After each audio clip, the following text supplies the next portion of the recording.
Hello and welcome to this Wednesday edition of the World Report. Viewers, I'm Arjun Samar Mahindran. Let's take a look at what's making headlines around the world. We begin with Russia now. During the plenary session of the Russian Calling Forum, Russian President Vladimir Putin highlighted Moscow's aim to further strengthen India-Russia ties.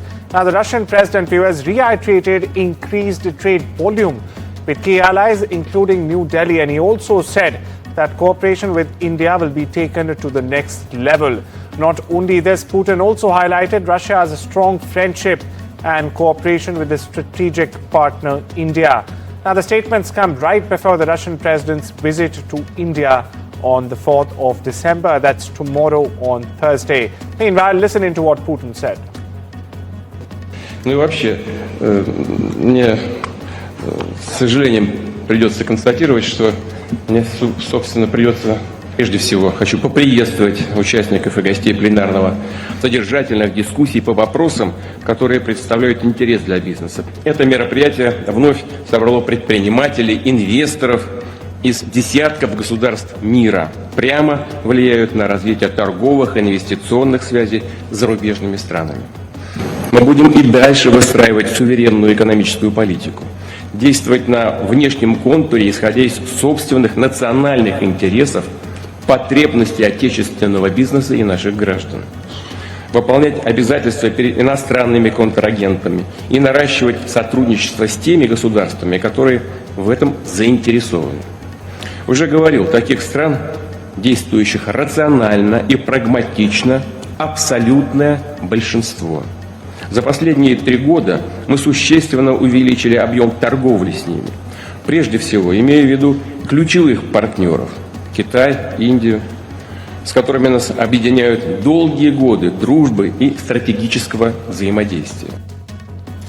Well, we stay with Russia, viewers, which has just signed off on a major defense pact with India, marking a clear shift from a relationship once outlined and defined only by caution to one built on open military cooperation, as we are seeing right now. The State Duma, or the lower house of the parliament in Russia, has ratified the Reloss agreement. Now, it's a pact that allows both the countries to provide logistical support for each other's troops, warships, and also aircraft. Now, the pact covers everything you can imagine, from joint exercises and training all the way to humanitarian missions and disaster relief as well.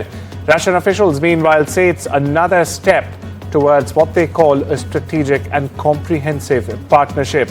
Now, viewers, the move interestingly comes just ahead of President Vladimir Putin's visit to New Delhi on Thursday, in fact signaling more than ever deeper coordination between the two countries, especially at a time when global defense ties are rapidly realigning.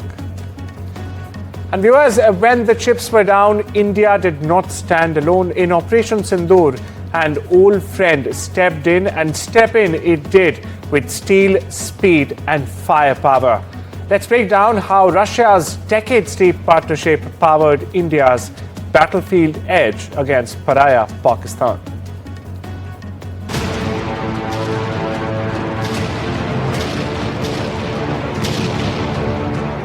When the storm hit Delhi, Moscow didn't blink. Because some friendships never fade.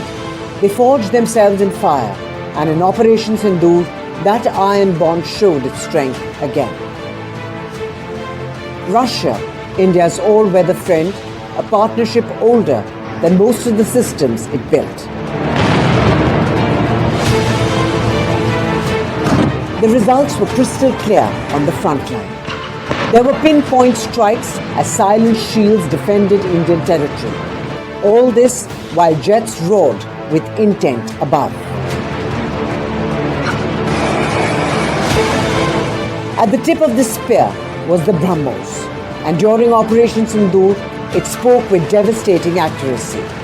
Targets deep behind enemy lines hit with surgical precision, fast, fearless, and totally unmatched.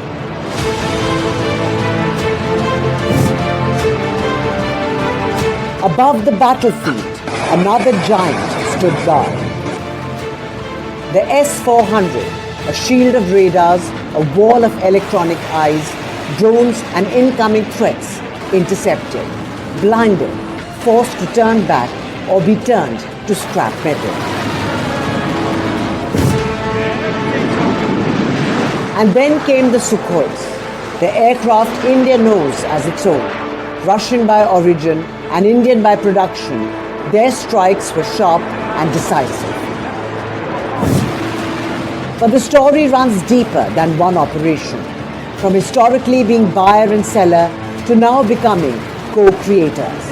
Manuals have transformed into shared blueprints and imports into joint technology. BrahMos proved it, the S-400 underlined it, and Sukhoi has stamped it. New collaborations are reinforcing it. And now the leaders meet again in New Delhi with the message as clear as daylight. This bond is no fair weather friendship. It's tested, trusted, and has been hardened by the sands of time. While Operation Sindoor will be remembered for its precision, it will also be remembered for a partnership that has held strong for decades together. An unrivaled tale of two nations with one massive battlefield edge forged together.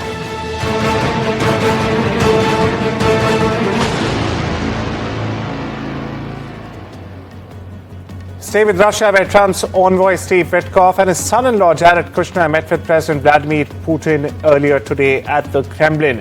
Now, both the sides are calling the talks substantive and productive. However, no compromise on Ukraine has been reached during these talks.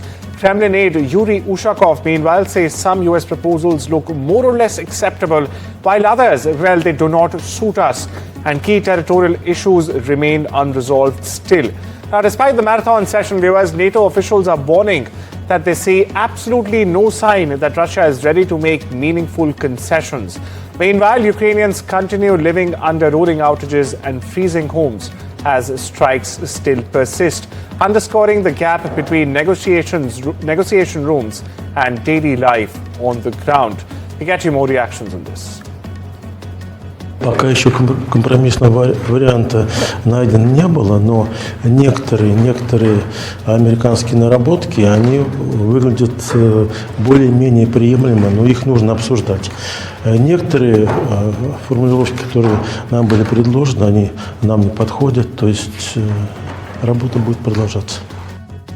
But this war is going on, and the president is trying to end it, not because, listen, we got a million things to focus on in the world as a country, but he's the only leader in the world that can help end it. And that's why even as we speak to you now, Steve Witkoff is in Moscow trying to find a way to end this war, to save lives of 9,000 people, Mr. President, as you know, are dying every week. More people are dying a week in that war than have died in the entirety of the US's involvement in Afghanistan or Iraq. Just think about that, how bloody and destructive it is. The president's taken on this issue of Sudan personally, not send out deputies to do it. Again, far away from the United States, because he's the only leader in the world that can bring it about to an end, not to mention all the other peace deals, very dangerous ones like India and Pakistan, or Cambodia and Thailand. Now, as these negotiations were going on in the Kremlin between US negotiators, Trump's negotiators, and Russian President Vladimir Putin, from across the border, Ukraine's President Volodymyr Zelensky has said that any peace plan talks with Russia must involve Ukraine. That's right, Zelensky's insisted that talks remain fair and just, in his words.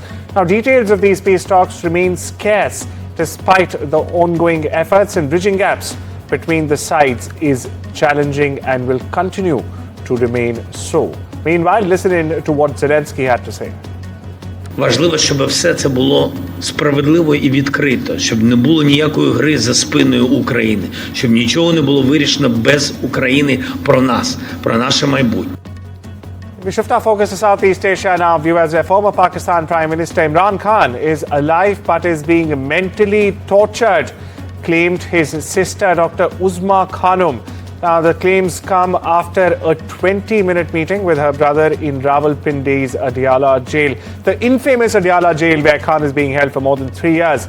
In fact, she also said that her brother Imran Khan had blamed General Asim Munir, now the most powerful figure in Pakistan, for his incarceration and his condition. Now, the meeting followed rumors about the ex-Prime Minister's health, particularly after his family were barred from meeting him for several weeks together. Take a look.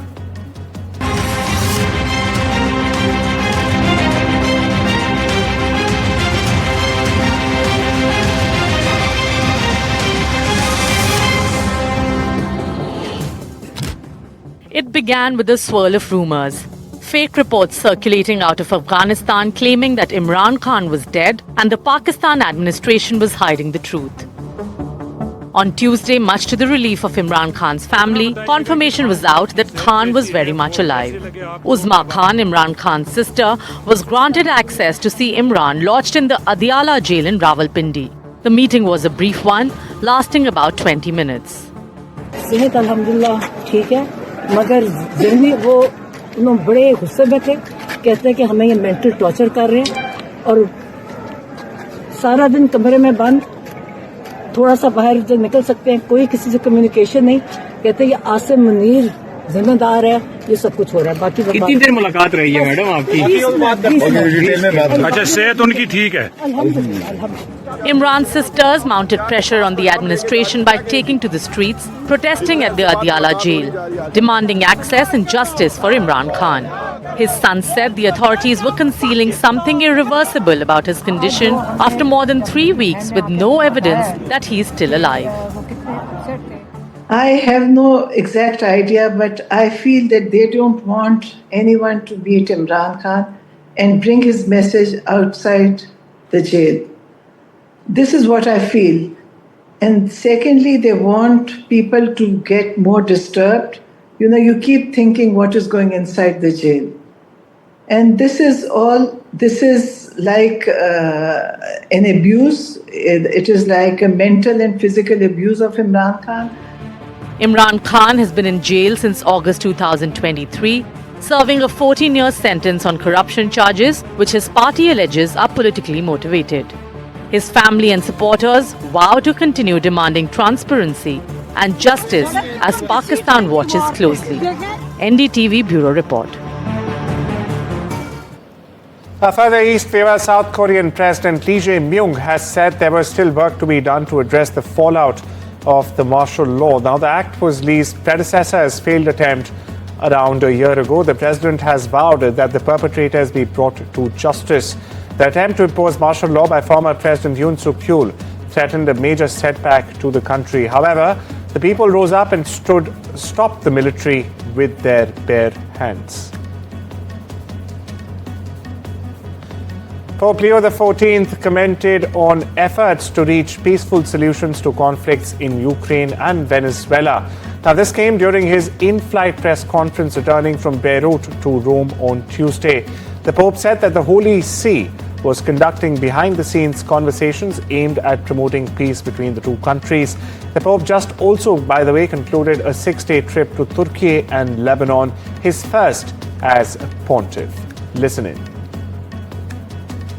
Sobre Venezuela, a nivel de la conferencia episcopal con el nuncio estamos buscando maneras para calmar la situación, buscar sobre todo el bien del pueblo, porque tantas veces quien sufre en esas situaciones es el pueblo, no son las autoridades.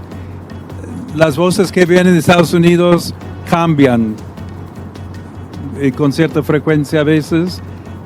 Hay que ver. Por un lado, parece que ha habido una conversación por teléfono de los dos presidentes. Al otro lado, hay ese peligro, esa posibilidad de que haya alguna actividad, alguna operación, incluso invadiendo el territorio de Venezuela. Yo no sé más. Yo, de nuevo, creo que es, digamos, mejor buscar maneras de diálogo, quizás presión, incluso presión económica, pero buscando otra manera para cambiar, si es lo que decidan hacer en Estados Unidos. Now, in the South Africa's centrist Liberal Party, Salvador Nasrallah has garnered a razor-thin lead in Honduras' presidential election over Nasri Asfura. Now, the conservative candidate Asfura is backed by US President Donald Trump. It's important to underline here.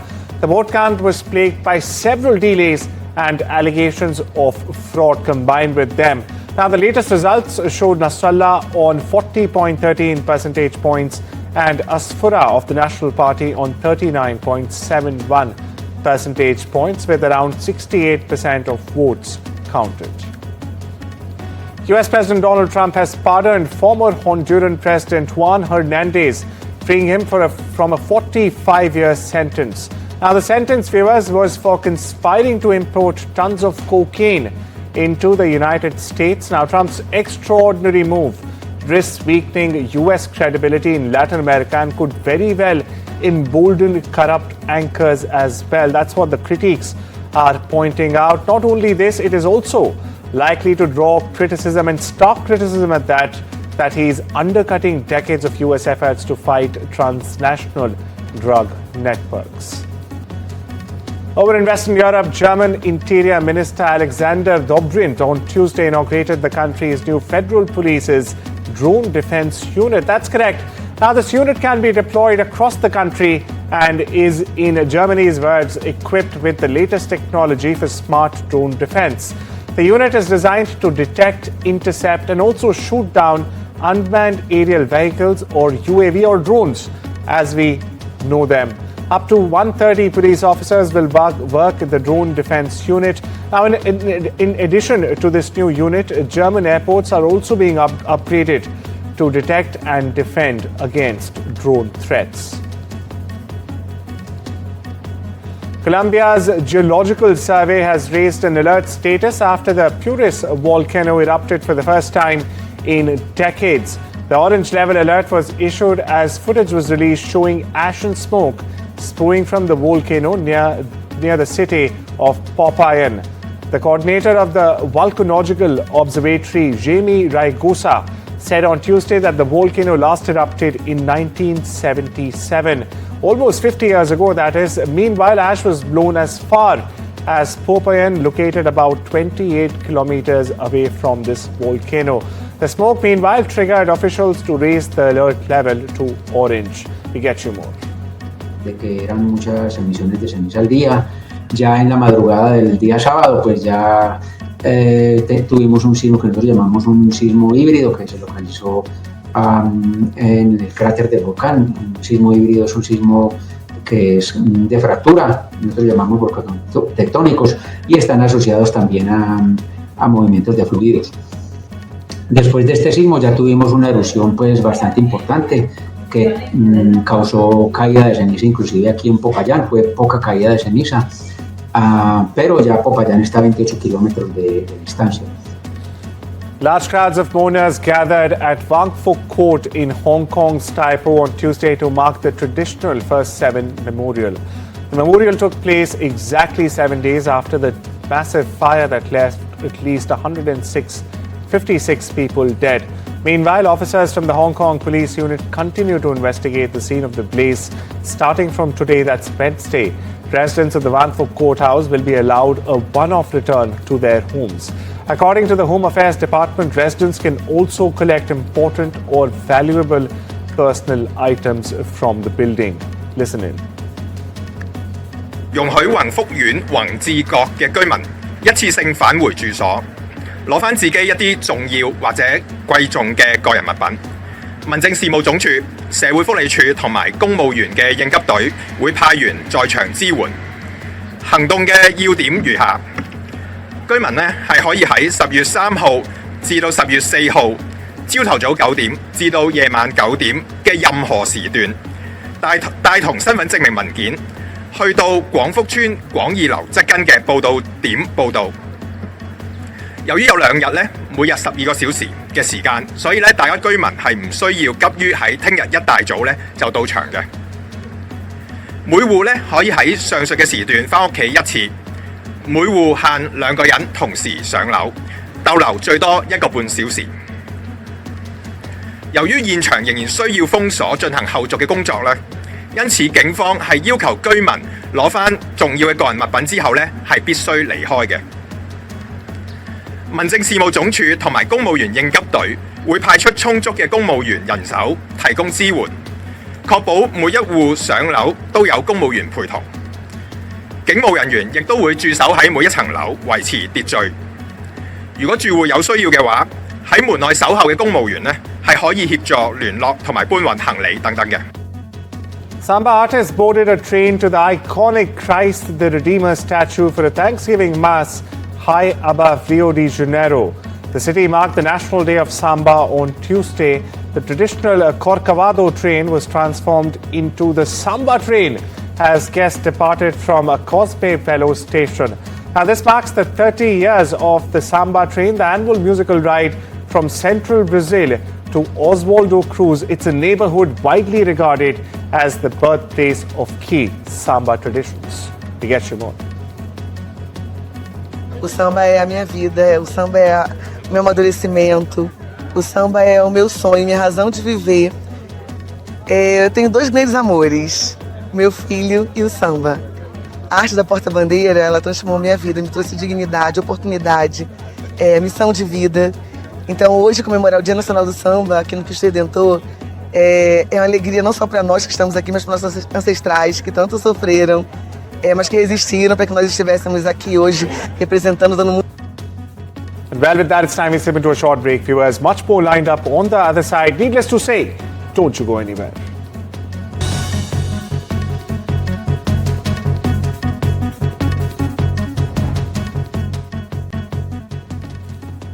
Welcome back, viewers. Amazon's AWS cloud computing unit says it will adopt key NVIDIA technology in future generations of its artificial intelligence computing chips.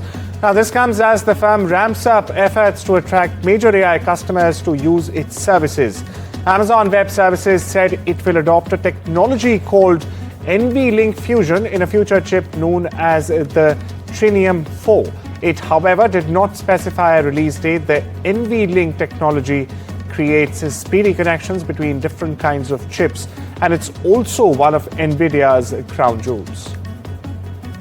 In the world of sports, Serena Williams has re-entered the tennis anti-doping test pool.